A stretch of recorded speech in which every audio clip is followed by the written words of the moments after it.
Assalamualaikum warahmatullahi wabarakatuh.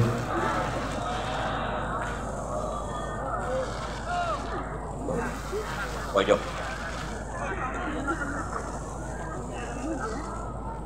Bismillah wa billah wa ala Allah wa minallah wa billah wa la hawla wa la quwata illa billah.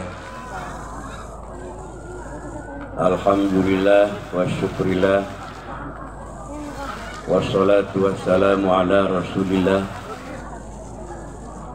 wa ala alihi wa sahbihi wa mawalah. Amma ba'du. Qala Allah Ta'ala fil Qur'anil Azim, a'udzu billahi minasy syaithanir rajim. Wa idh ibtala Ibrahim rabbuhu bikalimatin fa'atammahunna qala inni ja'iluka lin-nasi imama qala wa min dzurriyyati qala la yanalu ahdi dzalimin.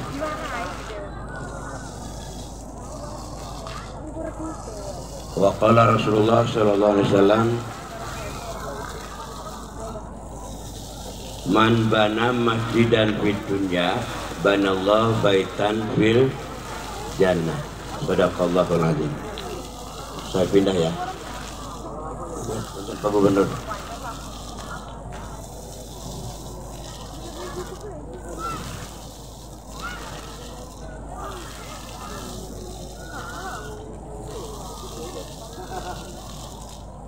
Arek nangtung geus teu kuat tuhurna. Diuk didinya jemper gini punggungna. Jadi minta kursi supaya gini duduk tegak enak. Malum sudah faktor U ya. Pada masa masih muda ini. Baru 26 Pak Gubernur. Iya. Saya kelahiran tahun 62. Sekarang berarti usia 26 kan? Ya Pak Kapolres ya. Iya. Pada bulan Januari akhir saya di rumah sakit Fatimah. Ke-12 kali saya dirawat di Fatimah. Bayangin coba, dirawat di rumah sakit Fatimah sampai 12 kali, hampir tiap minggu. Seolah-olah rumah sakit Fatimah itu punya saya itu. Ya. Pulang di rumah 2 hari, masuk lagi ke rumah sakit. Yang benar seperti punya sendiri, tapi nggak bayar lagi saya. Pas terakhir ke-12 kalinya ditengok sama Pak PJ, Pak Al. Saya cerita Pak PJ, mungkin saya Senin besok, waktu itu kalau nggak salah malam Sabtu ya, Pak PJ nengok. Saya mungkin hari Senin mau dirujuk ke Tangerang. Dia langsung angkat telepon tuh, telepon direktur RSUD provinsi. Ternyata siap, ada alatnya di situ. Saya dipindah oleh gubernur ke sana, nggak jadi ke Jakarta, ke Tangerang. Alhamdulillah di situ Pak PJ saya ditangani sampai dibelah nih. Dari mulai bawah angen, nama angennya, angen, tahu angen? Di rongga ini nih sampai ke pusar dipeset. Apa yang diambil? Empedu. Berarti saya ini untuk teboga hamperu kia kula mau deng-dengan. Deng-dengan. Urang mah geus teboga hamperu, geus diala. Jelema teboga hamperu berarti teboga perasaannya.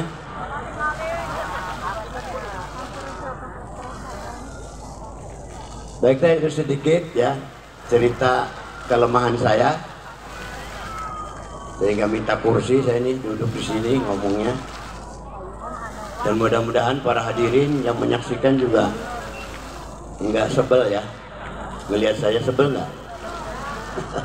Alhamdulillah, doakan ya. Mudah panjang umur ya. Amin, alhamdulillah. Tadi rupanya ada bisik-bisik, ada desakan juga dari siapa tadi itu? Yang protokolnya siapa tadi? Woi, ngotot tuh pengen ngedesekal. Aja watir, mong. Kita wis ngobrol rong balen karo gubernur. Pokoknya mah urusan gedung pun mah jangan satu kamar satu ruangan, satu lantai. Buat maktab katanya. Ya, mudah-mudahan pas gubernur ngomong Nabi Khidir liwat kon. Ya, tinggal nunggu SK nih baik kon, gue tenang gue. Bahkan saya juga sebetulnya punya janji sama beliau tuh. Entah itu yang janji saya apa beliau tuh. Pokoknya saya agendanya ingin ada pertemuan lagi sama gubernur tuh. Membicarakan masalah Banten. Cuman sayanya dioperasi. Ya, begitu saya pulih, beliaunya sibuk. Terutama sibuk menghadapi perhitungan hasil pilpres. Ditambah sibuk lebaran maniki. Ya. Alhamdulillah sampai gak nengok tuh gubernur tuh. Ngedorong ke rumah sakit dibelek saya nggak ditengok-tengok. Ada nakal gubernur. Baiklah para hadirin, saya tadi membacakan surat Al-Baqarah ayat 124 ya kalau nggak salah ya. Wa idzibtala Ibrahim rabbuhu bikalimatin fa'atammahunna. Ketika Allah memberi cobaan ujian kepada Nabi Ibrahim, kemudian disempurnakanlah ujian itu dengan apa? Qala inni ja'iluka linnasi imama. Kata Allah, "Hei Ibrahim, siruku harap dijadikan pemimpin manusia." Mau dijadikan pemimpin manusia. Linnasi imama.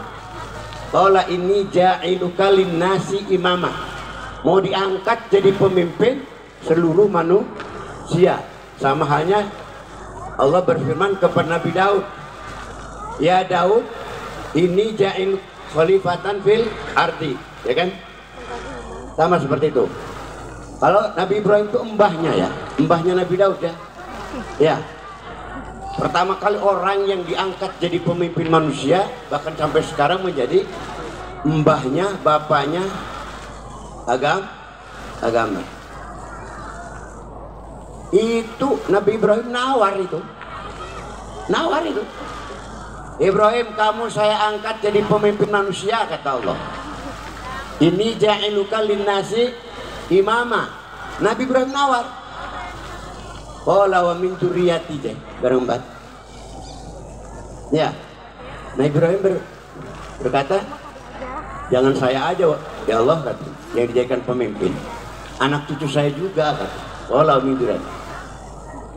Direspon sama Allah, dijawab qala la yanalu ahdiz zalim. Walaupun anak keturunan kamu kalau zalim nggak bakalan dapat anugerah, nggak dapat pangkat. Nah, ini sengaja saya ungkap, bahkan kalau diikuti saya pesan kepada panitia pengatur acara segala macam, tolong nanti kori-kori yang baca Quran di sini bacakan ayat-ayat itu. Kalau nggak saya 5 ayat saya pesankan itu, ya, untuk kori-kori itu, ya, supaya saling merenungkan. Sebab salah satu fungsi diturunkannya Quran, mukjizat Nabi Muhammad, untuk dibaca. Setelah dibaca dipahami, setelah dipahami diamalkan, gitu ya. Ya, begitu ya. Jadi aja di Payung Banten ku pecah-pecah kori, ngotot-ngotot anggota DPR segala, kori tukang kori itu, ya. Jadi ingat saya tuh rubba qari'in wal Quran yal'anu. Banyak orang baca Quran tapi Quran sendiri melaknatinya. Kenapa? Ya mungkin bisa jadi baca Quran rajin tapi tajwidnya udah benar. Tajwidnya benar, lagu ini bagus, pengen di alam. Ya, ya, ada yang bagus segala macam nggak pengen di alam. Ya hampir termasuk aleman pun nggak diamalkan masalahnya, dibaca-baca aja, diamalkan mah enggak. Nah, saya ungkap ayat tadi Ini peringatan buat saya pribadi dan juga sedulur-sedulur semua. Nabi Ibrahim aja diingatkan, senajan anak cucu kamu kalau zolim, saya lempar ke neraka. Ya, la yanalu ahdid zolim. Jadi ini para zuriatnya, dulur-dulur, wakil zuriat ini ya. Ya, coba awas, hati-hati. Jangan mentang-mentang gua ini turunan kesekian dari Hasanuddin. Ya maaf habaib juga. Oh gua zuriat Rasulullah, mentang-mentang. Ele singkirakan sing sikat. Habib tentu bagus, tentut adalah. Ya.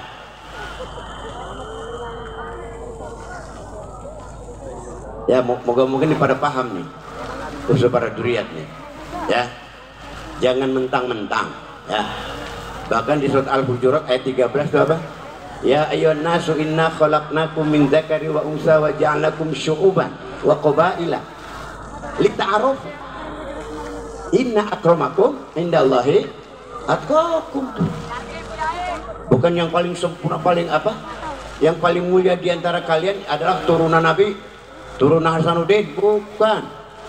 Inna akramakum indallahi atqakum. Yang paling mulia dari kalian adalah yang paling takwa. Apa takwa itu?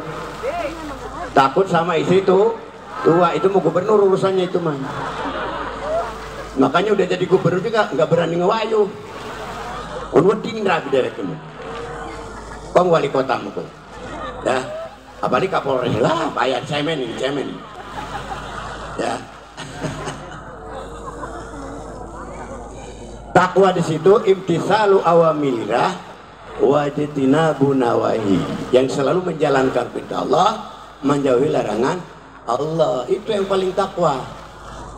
Bukan karena turunan ini, anak ini, cucu ini, bukan. La yanalu ahdidz zalimin. Awas ingat tuh. Bahkan di surat At-Taubah itu ayat syarat-syarat jadi takmir masjid. Kenapa saya nyinggung ini? Sebab otomatis kadang-kadang saya bandingkan Wali Songo.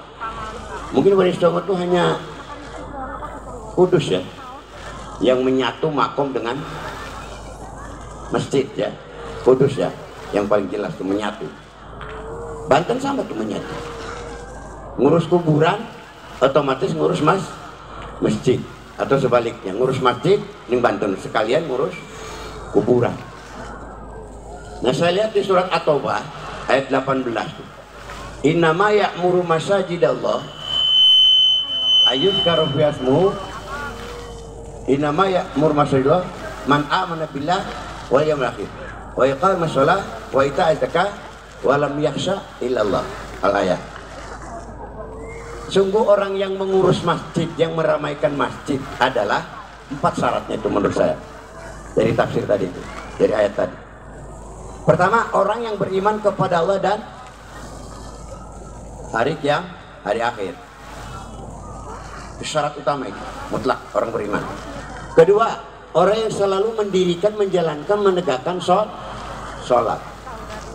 Ya, saya sebut mendirikan, menegakkan, menjalankan, bukan melaksanakan, bukan mengerjakan. Berbeda loh, mendirikan dengan mengerjakan. Kapolres mau mendirikan rumah, harus siap apa dulu? Siapkan tanahnya dulu, beli alat-alat bangunannya, pasir, batu, semen, tetek, besi, beton segala macam, ya, ini kenteng segala macam tuh, ya kan? Itu orang yang mendirikan rumah. Kalau yang mengerjakan rumah itu tukang bas.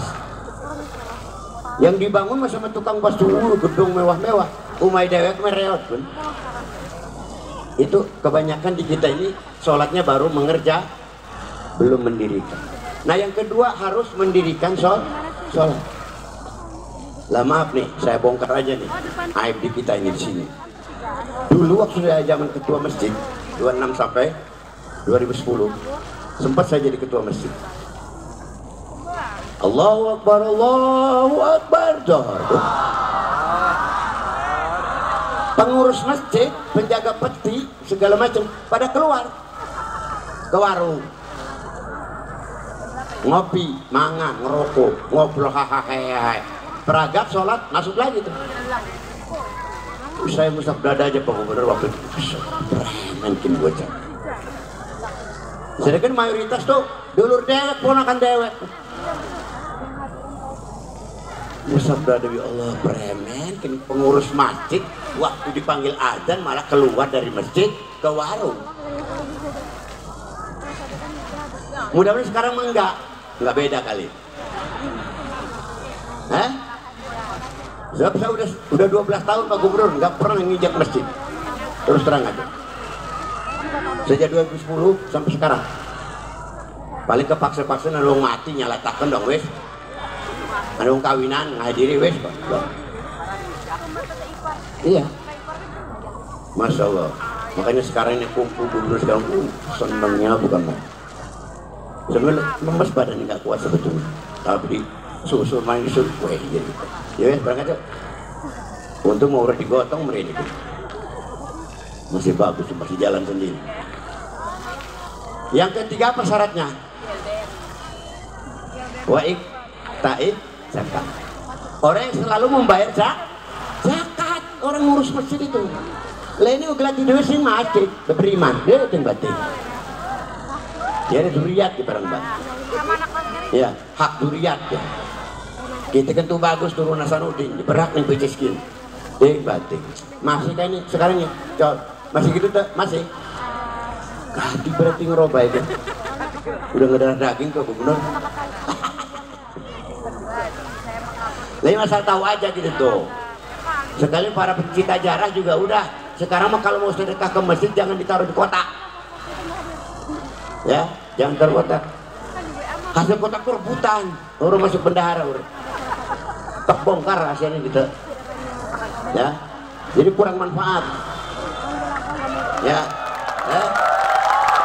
Lalu sekarang mumpung ada orang banyak nih, ada gubernur segala, untuk bahan pembenahan, perbaikan maksud saya, bukan bikin fitnah. Ini saya alami kok dulu. Ya, itu. Bahkan ke depan maktab saya amanatkan. Maktab nih, Majelis Agung nih, saya amanatkan. Rombak total tuh, manajemen di masjid. Nggak beres, terutama keuangan. Rombak total yang benar. Ya, semua juriat yang masih butuh uang dari situ, bikinkan ATM. Jangan dikasih uangnya begitu, jangan. Karyawan semua jangan tuh bagus. Dan kalau tuh bagus lagi yang mimpin nanti kerok. Yai kulane jianuan eleh kerok maning baik. Ya, para tuh bagus ada di atas, ngelola, langsung ngelola, memanage dengan baik supaya masuk kata golongan tadi wa ita zakat. Pengurus masjid itu harus orang yang selalu membayar zakat, berarti orang kaya. Iki beri maning masjid, ting batin. Menurut tuh bagus masih mending. Wong pakir kan ya, masih mending. Itu bagus, turunan sultan juga beriman sih, bangor dusun. Ya Pak Gubernur ya. Ya alhamdulillah tuh. Sana aja ada nyelekit di kainnya, senang ya, baru surak. Tegar gue ya. Itu betul nih Pak Wali sama Pak Gubernur Seren tuh. Keadaan seperti itu harus dibenahi. Ya. Tetap kapan-kapan besok saya tagih itu Pak Gubernur, kapan kita pertemuan nanti merumuskan langkah-langkah berikutnya. Ya, tetap akan saya tagih. Sekalian apalagi di wali kotanya. Kebenaran lagi dua orang ini masih keturunan pendamping Hasanuddin dulunya. Yang satu turunan dari Mas Jong, yang satu Agus Cu. Dulu kan Hasanuddin juga didampingi oleh dua tokoh itu, pas tuh. Ya, Seren tuh tanggung jawab. Gubernur karo wali kota. Mumpung masih dinas saya ke bulan-bulan nanti udah dilengserkan, udah ganti ya yang definitif. Nggak bisa ngomong apa nanti sekarang, mumpung masih giginya masih utuh, taringnya masih ada tuh. Ya, mumpung masih udah jabatan ganti. Ya, yang keempat tadi walam yaksa illallah. Tidak pernah punya rasa takut, hanya kepada Allah takut. Tuh baru tuh takmir masjid jam gitu. Iki mau, waduh, kemudian udah kelaparan.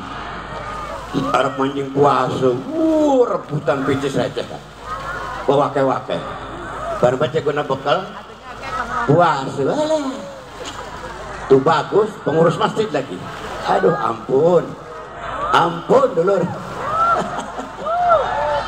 ya biarin semua itu keponakan saya kok itu, alhamdulillah Pak Gubernur, di kompleks ini nih, sampai ke Kasemen mungkin, manggil saya tuh paling dekat kakak, umumnya paman, uwa, yai, berarti paling tua gitu kan. Jadi kita enak ngomong gini, ponakan kabeh, ya. Dan memang kenyataan lagi, dan tujuannya juga untuk perbaikan ke depan. Masa dari dulu begitu aja masih ada bantu. Setuju kan kalau nanti para juriat, para karyawan, fakir miskin semua dibikinkan ATM aja. Tiap per bulannya dapat sekian per orang, sekian dulu. Saya punya konsep dulu tuh, satu orang bisa dapat tiga bagian. Saya ngacu ke Al-Anfal 41, Kumusul Kumus. Saya merumuskan konsep untuk pembagian keuangan, memanage uang ini pakai rumus itu, Kumusul Kumus, dibagi 5. Satu bagian 20% untuk perawatan masjid, 20% untuk karyawan, gaji karyawan, 20% lagi untuk para juriat tuh bagus kerek yang miskin, yang masih butuh sama uang kubur. Disiapkan 20% itu sama saya, 20% lagi untuk kepentingan umum, ada pesantren, ada madrasah, ada majelis taklim, ada kiai segala macam di sekitar sini, ada yatim piatu segala macam tuh, ya. Disiapkan 20%. Terakhir yang 50% lagi untuk kepentingan umum sosial. Jadi makmur itu. Waktu itu saya konsultasi dengan Pak Bunyamin almarhum. Dan Pak Bunyamin pernah ngitung kedatangan orang sini tahun 2000. Dapat rumus, ketemu setahun itu 8 juta ekor yang datang, ekor kayak ucing dengan 8 juta orang yang datang ke Banten tahun 2000. Saya estimasikan hanya 2.000 perak per orang ngelempar uang ke Masjid Banten, ke kuburan. 8 juta kali 2.000 perak berapa? 16 miliar dibagi 5 berapa per bagian? Mahmur Banten. Lah sekarang mah orang perak man peti siji doang paling. Dan kepetinannya 100 kan tuh. Anu 100 kan petikan kan masih. Lah iya, kalau ngasih 2.000 perak satu peti, kalau 100 peti 200.000. Nah, udah kita estimasi 5.000 aja sekarang. Terus hasil perhitungan Pak WH tiap hari ngitung kehabisan botol aqua diselidiki di warung-warung, ditanya waktu itu katanya masuk berapa juta? 12 juta ya? 12 juta setahun yang masuk ke sini. Tahun berikutnya lagi naik lagi 15 juta, naik lagi. Di masa akhir jabatan Pak WH hampir 20 juta kan yang datang ke Banten. Gila itu. Memang pengalaman saya juga aktif di PPMA, Perhimpunan Pemangku Makam Aulia Sejawa, tahun 2010 tuh ya. Saya sering tuh menghadiri haul ke sana. Kata si Faisal tadi kan, diundang terus tiap waktu, tiap haul Wali Songo. Emang paling rame Banten. Semua mengakui. Di wali-wali yang lain tuh nggak seberapa. Banten mau, apalagi hari-hari besar tuh. Ya. Jadi kalau kita bayangkan berapa 15 juta aja yang hadir ke Banten. Sekarang kayak 5.000 berapa? 75 miliar dibagi 5 pir itu Pak Gubernur. Sejahtera apa? Hilang tuh yang beriman-beriman nggak ada. Dikasih tunjangan oleh masjid. Ya, nggak ada fakir miskin di sini. Gubernur pusing, baru dibantu ngerehab masjid, ngerehab dewek. Yang penting di manage dengan baik gitu, supaya kita muncul sebagai tubagus, benar-benar tubagus, sebagai takmir masjid. Itu beberin seumur urip ya. Nurun anak putu beberiman bae. Harus dirubah mindsetnya ya. Dulu ponakan KBG dirubah semit mindsetnya. Itu saja barangkali, karena besok juga saya masih ada. Tadi katanya Bani Khotib mau ngadakan haul juga katanya. Malah saya baru dengar itu. Nggak tahu saya tuh kalau besok Bani Khotib mau ngadakan haul juga. Ya, saya baru dengar malah jadi. Gitu ya. Barang kering di konon-konon sih betul. Ya, lah diajak ngomong tuh preman soalnya. Ini kita dini bae mending mun enak dadinya. Barang orang kasinan muka bener muntah tuh. Ya. Jadi saya ulang lagi Pak Gubernur, Pak Wali, ini momen penting. Saya memperjuangkan ini sejak 88 terus terang.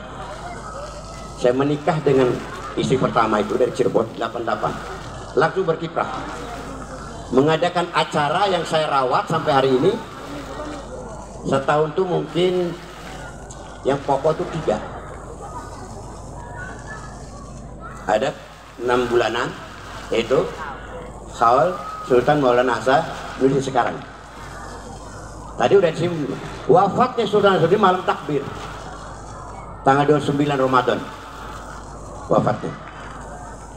Tadi katanya kami sudah mentradisikan mengadakan haulnya pas buka bersama di hari terakhir tanggal 29. Ya ala ya istilahnya baca Quran berapa hataman gitu, buka bersama. Kenapa? Nah ini mentok ke ayah saya nih, Kiamat Khotib. Mustahil kalau Kiamat Khotib nggak ngerti, nggak tahu bahwa wafatnya Hasanuddin adalah 29 Ramadan, pasti tahu. Tapi pertimbangan beliau, kalau hari itu hari wafat diadakan perayaan haul, kita bisa bayangkan. Tadi disinggung sibuk bikin opor segala macam kan. Malam takbir masa mengadakan perayaan haul. Terus pertanyaan, kenapa nggak tanggal 2, tanggal 3, tanggal 4? Tradisi kita bukan tradisi, sunnah Nabi ini sebetulnya. Syawal itu ada puasa 6 hari. Dari ayah saya memberi kesempatan kepada masyarakat, laksanakan dulu puasa 6 hari. Kenapa nggak tanggal 7, tanggal 8, tanggal 9? Ya selesai puasa kan silaturahmi tuh ke tetangga, ke sanak famili dekat, ke mertua. Sampai tanggal 10 baru itu saya perjuangkan dari tahun 88. Begitu saya diam di rumah beristri, saya langsung mengerjakan itu sampai tahun 2003 tidak berhasil. Masing-masing baik, jojong baik, mulai saya banyak difitnah, macam-macam udah nggak saya ceritakan. Udah biar itu jadi ujian saya, jadi ladang amal saya, mudah-mudahan terima Allah. Nah sekarang inilah baru generasi sekarang. Beberapa kali diawali dengan debat nasab, ya diselenggarakan di majelis saya di rumah. Pada datang. Kedua kalinya mengadakan apa? Nakobah apa? Asraf. Di sana di gedung itu, di gedung. Ujung-ujungnya karena berbagai macam masalah timbul. Akhirnya sampai namanya pun diganti, bukan nakobah lagi tapi maktab. Itu maktab itu istilah pas saya juga Majelis Agung Kesultanan Banten, saya singkat langsung maktab. Dan itu semua setuju, maktab pas katanya. Terutama ketua umum tuh kan orang tukang nganterin tuh, orang haji, orang umroh, urusan dia tuh maktab mah ya. Maktab singkatan dari Majelis Agung Kesultanan Banten. Yang kedua maulid. Jadi pas tuh setahun 2 kali tiap 6 bulan, 11, 10, 11, 12 Syawal acaranya peringatan haul Sultan Maulana Hasanuddin. Nanti 10, 11, 12 maulid, peringatan maulid Kanjeng Nabi Muhammad.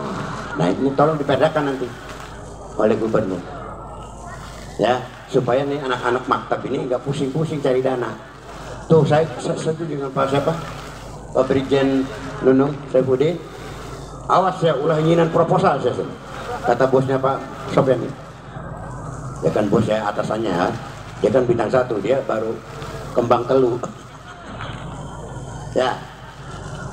Dia tuh sangat besar itu membantu mendukung, mendorong kita. Besar itu hubungannya.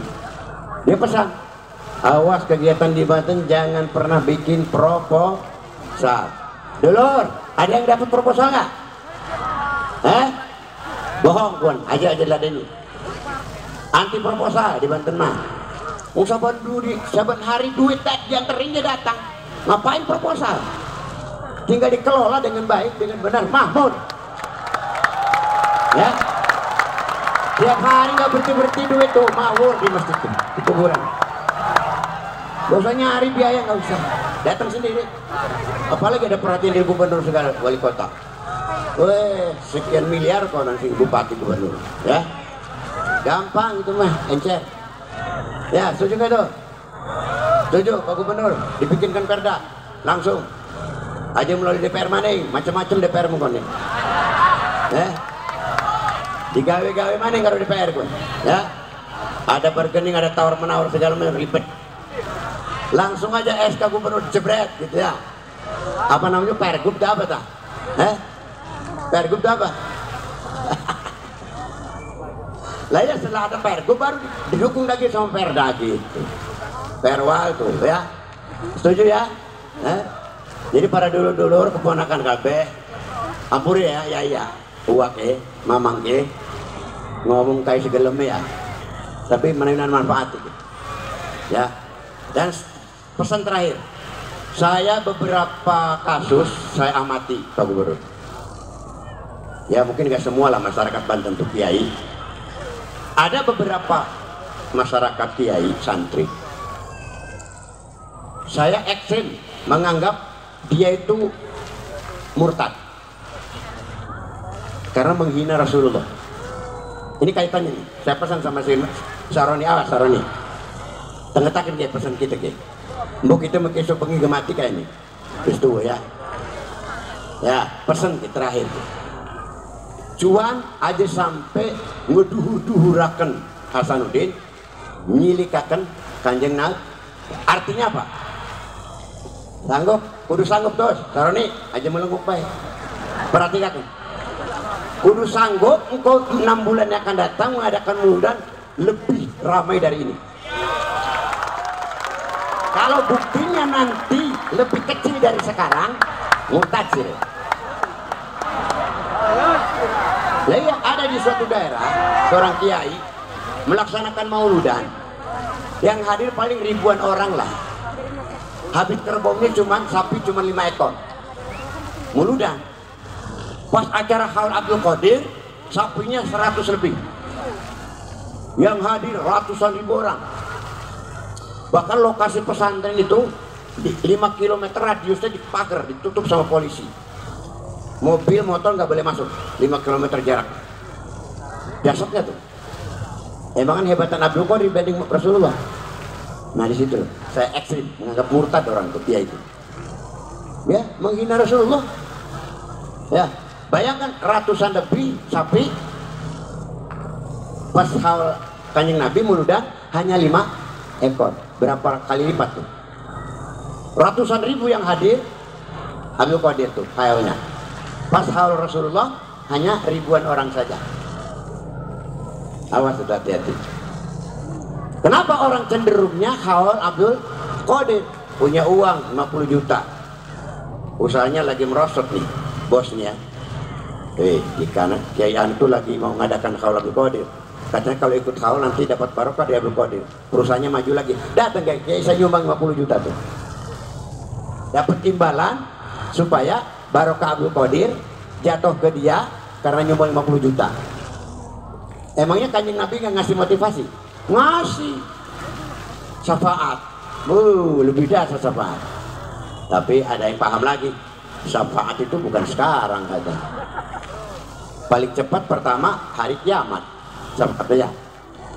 Kedua di alam mahsyar ketika matahari sejengkal di atas kepala.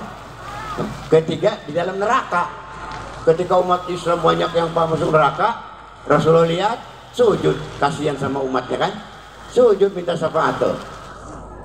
Sehingga orang lebih banyak mengejar barokah Abdul Qadir, sebab para murid-murid Abdul Qadir kesininya memanipulasi. Saya yakin Abdul Qadirnya nggak begitu, nggak mengajarkan begitu. Saya yakin 100%. Yang mengembangkan begitu tuh murid-muridnya yang kesini. Saking kultusnya sama Abdul Qadir, sehingga bikin rumusan-rumusan seperti itu. Sampai ada bikin liwat apa? Dengan intipnya itu apa namanya? Tumpengan. Ada apa namanya? Bakar menyan, laju rokok yang gede-gede itu apa namanya? Lisong segala macam tuh. Macam anak Abdul Qadir. Waduh. Itu masih merajalela tuh di negara, di masyarakat kita. Ya. Dan saya pesan juga kepada maktab, tolong tuh sistem jarak, cara jarak pun dibenahi itu. Jaran kok terus ya. Aja sampai terjerumus ke dalam menduakan tuh Tuhan. Jangan sampai syirik, jangan sampai kultus, ya. Awas, hati-hati ya. Jangan sampai kita keberhasilan yang katanya anggapan kita barokah, karomah, ternyata istijrod. Awas, hati-hati. Ya. Ciri istijrod gampang. Setelah berhasil orang nih, katakanlah santri muda, kiai muda, nggak punya santri, belum punya murid, belum santri, bolak-balik jarak ke Banten, dapat setengah tahun santrinya banyak. Wih, lamun orang sejarah ke Banten menjadi kiai ya pesantren orang. Oh, berarti yang membuat pesantrennya maju bukan Allah, tapi nah itu kan salah, itu pemikiran begitu. Ya, hanya bukan berterima kasih bersyukur kepada Allah, bersyukurnya ke kuburan Hasanuddin. Ya, hanya bawa ngasih ini ngasih itu segala macam ke kuburan. Jadi juga efeknya tuh, efeknya kepada zuriat yang menikmati uang itu tuh begini pikirannya pada petang. Ya, karena di loloi pun di loloi itu ya. Ini peringatan nih, ya. Mudah-mudahan ini jadi wasiat saya nih, ya. Akan dikenang untuk sampai ada perubahan-perubahan mindset, ya, menjadi baik. Ya, mudah-mudahan. Sekali lagi saya ingat lagi Pak Gubernur, Pak Wali, dalam waktu cepat apa yang diharapkan diinginkan oleh maktab sudah terwujud. Dan saya tagih kapan kita ketemu lagi ngobrol serius khusus. Insya Allah kalau kadang ngobrol kuat, insya Allah. Itu saja ya, kurang lebihnya. Wal-afu minkum billahi fisabilil haq. Wassalamualaikum warahmatullahi wabarakatuh. Ampurannya, ampura, Prof.